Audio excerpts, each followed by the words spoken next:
Selamat pagi, selamat tahun baru bagi kita semua.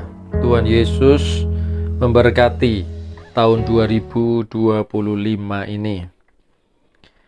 Pagi hari ini kita akan kembali merenungkan kebenaran firman Tuhan. Saya beri judul berkat terbaik. Ya, berkat terbaik. Mari terima berkat terbaik di awal tahun 2025 ini. Aku diberkati berarti aku menang. Aku menang berarti aku sembuh, aku pulih, keluargaku pulih. Aku diberkati secara jasmani, bukan hanya rohani. Artinya, berkat rohani selalu diikuti dengan berkat jasmani. Kunci mendapatkan berkat terbaik, berkat yang utuh, atau seringkali kita berkat rohani dan jasmani, adalah kasih. 1 Korintus 13 ayat 8. Kasih tidak berkesudahan. Mungkin kita sering membaca ayat ini. Dalam bahasa aslinya, lebih tepat, kasih tidak pernah gagal. Di dalam bahasa Inggris pun menggunakan kalimat ini. Kasih tidak pernah gagal. Artinya, kasih itu selalu menang dalam segala keadaan. Jika kita punya kasih, maka kita tidak terkalahkan. Sakit penyakit akan lenyap, kemiskinan akan pergi, kegagalan akan menjauh dari hidup kita. Itu yang dimaksud kasih tidak pernah gagal. Nah, sayangnya orang percaya salah mengerti tentang kasih. Nah, ini yang mau kita renungkan di hari pertama tahun 2025 ini. Mari ubah pikiran kita. Mulai di awal tahun ini dan perhatikan dengan saksama ayat ini. 1 Yohanes 4 ayat 10. Kita seringkali salah mengerti tentang kasih. Inilah kasih itu, bukan kita yang telah mengasihi Allah, tetapi Allah yang telah mengasihi kita dan yang telah mengutus anaknya sebagai pendamaian bagi dosa-dosa kita. Kasih yang dimaksud dalam Alkitab bukan mengasihi, tetapi dikasihi. Bapak, Ibu, Saudara, perhatikan kebenaran ini. Jadi memiliki kasih berarti menyadari Allah mengasihi kita. Kasih itu menyadari bahwa Allah mengasihi kita. Itulah mengapa Alkitab menulis kasih tidak pernah gagal. Karena orang yang sadar bahwa dirinya dikasihi Allah akan selalu menang menghadapi apapun. Roma 8 ayat 31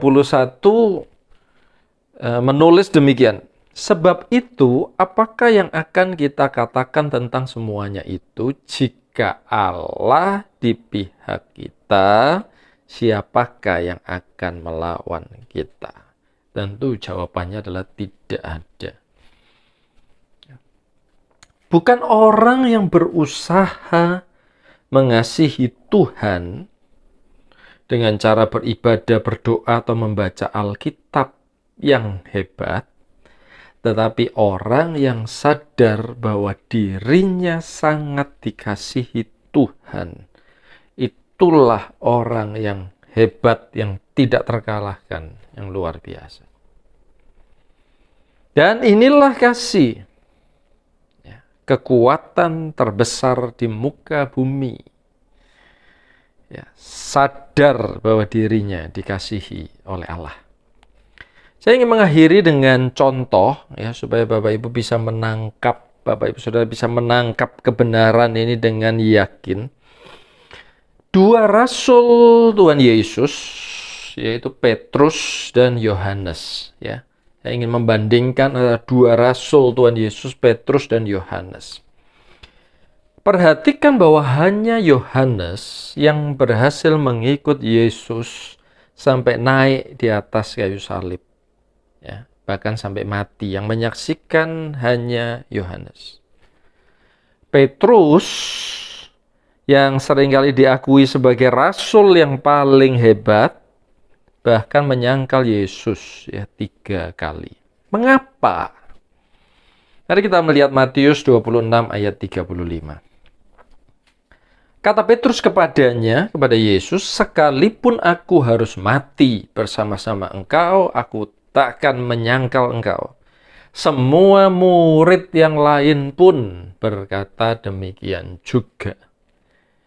Ini perkataan Petrus beberapa jam sebelum akhirnya menyangkal Yesus. Petrus berusaha mengasihi Yesus. Petrus salah mengerti tentang kasih.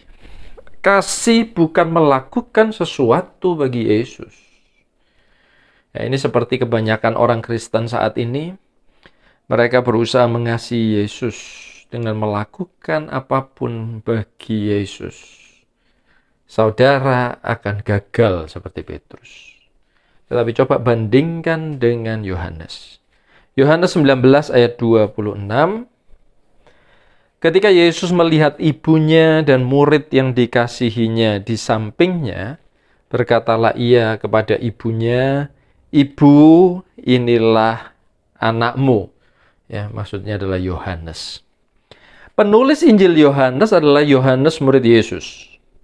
Dalam seluruh Injilnya, Yohanes selalu menyebut dirinya, dia menyebut dirinya sendiri sebagai murid yang dikasihi Yesus. Dia selalu pakai itu. Ya, dia tidak menyebutkan namanya. Tapi dia selalu memakai murid yang dikasihi Yesus. Murid yang paling dikasihi Yesus. Yohanes tidak pernah berusaha mengasihi Yesus. Tetapi Yohanes selalu sadar dirinya dikasihi Yesus. Dan inilah rahasia kemenangan Yohanes ya, sampai di bawah salib Yesus.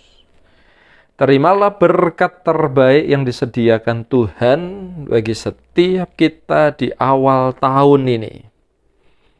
Tuhan mengasihi saudara siapapun saudara. Ya, Tuhan Yesus memberkati kita semua. Bapa, kami terima kebenaran firman Tuhan di awal tahun 2025 ini. Berkat terbaik, berkat terbesar, yaitu bahwa setiap kami masing-masing pribadi sangat dikasihi oleh Tuhan. Karena itu kami pasti akan menang. Kami sudah diberkati di dalam nama Tuhan Yesus Kristus. Haleluya. Amin. Terukur kasih-Mu Yesus, Kau telah mati gantikan diriku. Kau curahkan darah-Mu untuk tebus dosa.